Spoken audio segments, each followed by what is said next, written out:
In the junior division, come this way, Nectarius. Irini Dallas, Andonis Colada, Kate Versick, and Sam Versick. Come up on the solea here.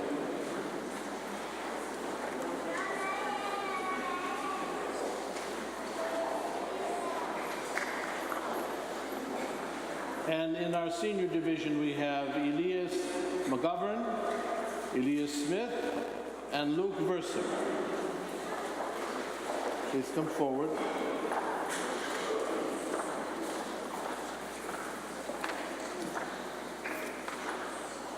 So let's come right in front. I'll tell you, the tall ones at the top level and the shorter ones are the first step in front, okay? Right in front in the center, okay? Father Tom. So these are the speakers that we, from this community, presented to the Oratorical Festival in our parish.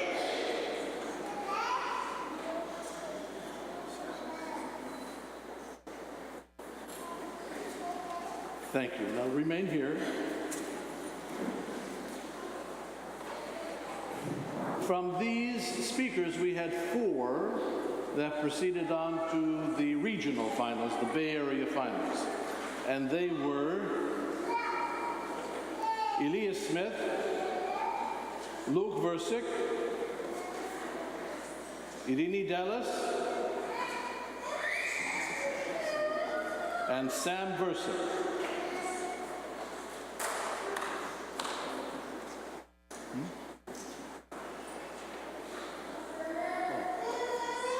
So if I could ask all of you to take a seat here in the front pew and invite, please sit right here at the front pew.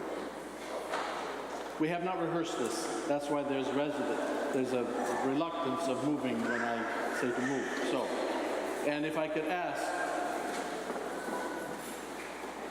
where's Irini Dallas? Come this way, Irini.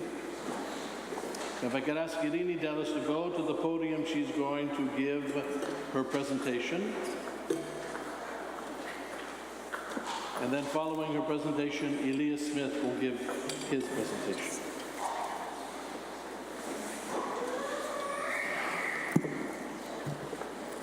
Reverend Fathers and fellow parishioners, good morning. Good morning. In John chapter 19, verse 17, it states, "So they took Jesus, and he went out, bearing his own cross to the place called the place of the skull, which is in Hebrew, Golgotha. There they crucified him, and with him 2 others, one on either side, and Jesus between them. Pilate also wrote a title, and out on the cross it read, 'Jesus of Nazareth, the King of the Jews.'" I believe this verse truly captures Jesus' sacrifice. Physically tortured in carrying his own cross, and emotionally tormented, he sacrificed for all of us. That is love, selfless love. There are 2 distinct types of love, selfish love and selfless love. Selfish love is romantic love, when you want to be with someone that ultimately makes you happy. Selfless love is a sacrifice, when you give of yourself to seek out happiness in others. Unfortunately, selfless love is losing its presence in our world today. But where has that gotten us? A society with a large presence of self-mutilation and a suicide rate that has increased 24% in just 2 decades. These people, the thousands afflicted in this way, may in part not feel love. Maybe they feel unwanted, rejected, lonely. What can we do as humans living together to change the tide? John's new commandment, love one another even as I have loved you, is a calling to all of us to practice this act of selfless love, to include others, to make an effort to make the people around us feel accepted. All of us are living in this world together. It is human nature to seek acceptance and love from one another. Even right here in our own church community, people feel excluded. Why is this? Does it happen because of image? Because one might be afraid of how they may be perceived? Whatever the reason, this lack of kindness and this lack of loving one another is a conscious decision to dishonor our Savior's time on the cross and the sacrifice he made for all of us. I want to share a personal observation of an environment I feel fosters selfless love and promotes a culture of inclusion. My high school is different from all the other high schools I visited because of the special needs program there. What I see every day is a student body that includes these teens. I see them having a place of belonging at the rallies. I see them included.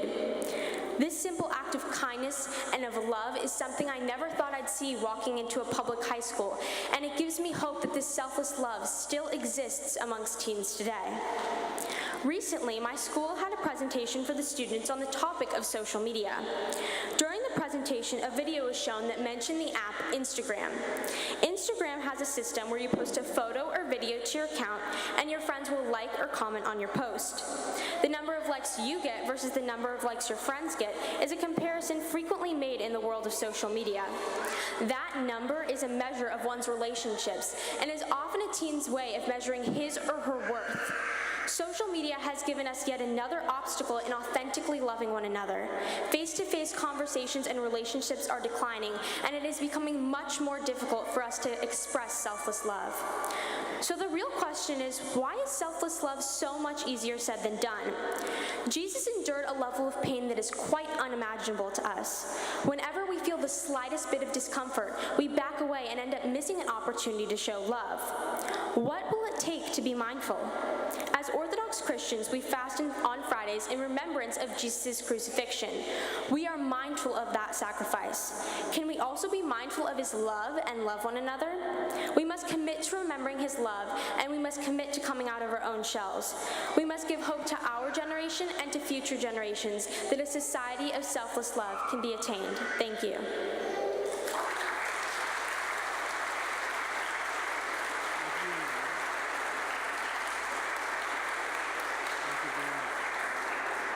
Now I would like to call Elias Smith to the podium.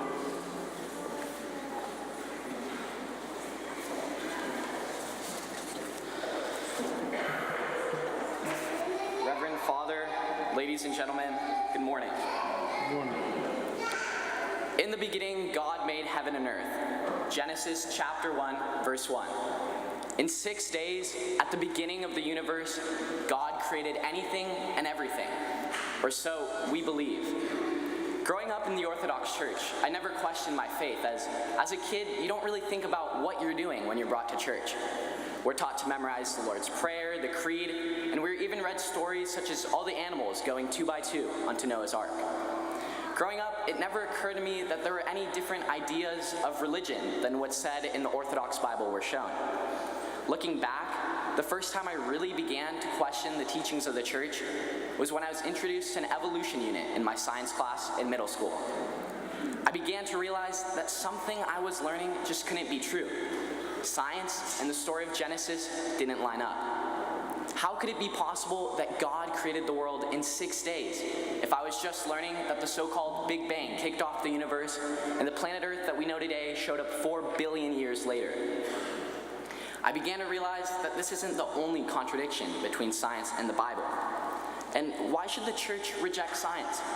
Scientists are, as best put in an article from the Council of the Orthodox Church, uncovering unknown dimensions of divine creation. What does this mean?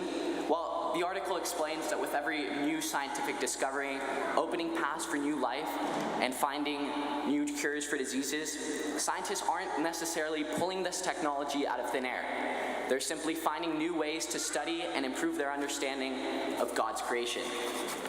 To my disappointment, I also learned that science can be used to prove why events in the Bible, such as Noah's Ark and the parting of the Red Sea, did not occur.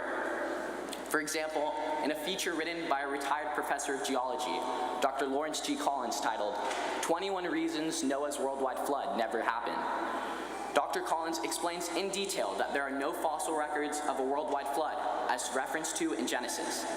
And this isn't the only article that goes into detail about scientific backing that proves events in the Bible didn't happen. But as much as I want to address every scientific contradiction that proves that the Bible was not real, I don't want to, because the list goes on, and what is truly important is that we take a step back from all the controversy and focus on what we are truly achieving from the argument of scientific evidence and religion. We can use these fossil records and evolution mappings to give us reason of how the Earth works and to better develop our understanding of the cosmos. At the same time, the knowledge we obtain from all these scientific discoveries do not give us any answers to our moral or existential issues, or the answer to the meaning of life. We shouldn't look at science and the Bible as clashing enemies, but rather as different interpretations of what we have discovered. So, in response to my dilemma of evolution versus Genesis, I came to the conclusion that I would never be satisfied with any answer given to me. And how could I? As I've mentioned, there is no true or false explanation for our creation. They're just different interpretations of what we have discovered.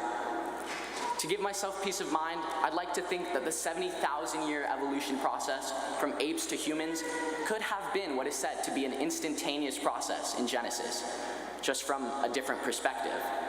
And maybe God didn't flood the face of the earth, and maybe he did. But what I do know is that there are lessons behind these biblical passages, and that through faith, I can believe in something bigger than science can prove. As Stephen Hawking put it, we're just an advanced breed of monkeys living on a minor planet of a very average star. But we can understand the universe. That makes us something very special.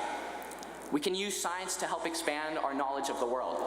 But without faith, we don't have purpose on this earth.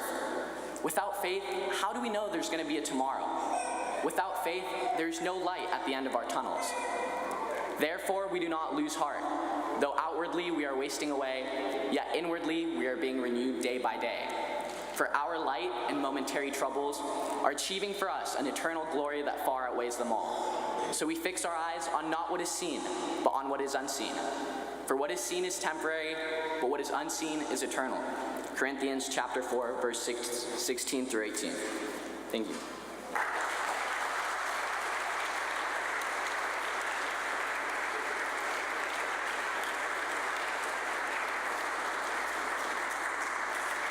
So I thank our two speakers this morning, but I thank all of our participants in the Oratorical Festival, both the junior and senior division speakers and our elementary school speakers. And I encourage the rest of our young people next year to participate in this wonderful event that is sponsored by our parish, both the parish local festival as well as the Bay Area Regional Festival.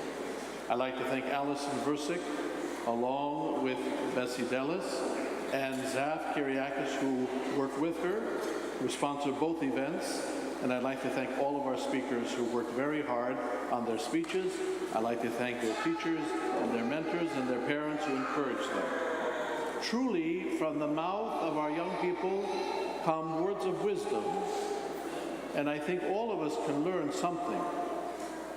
And to know that these young minds are really developing great thoughts about our world, about our Lord, about their faith, and the world in which they live and participate. And I expect great and wonderful things from them in the next, I won't say few months, the next few years. Thank you all. Please rise.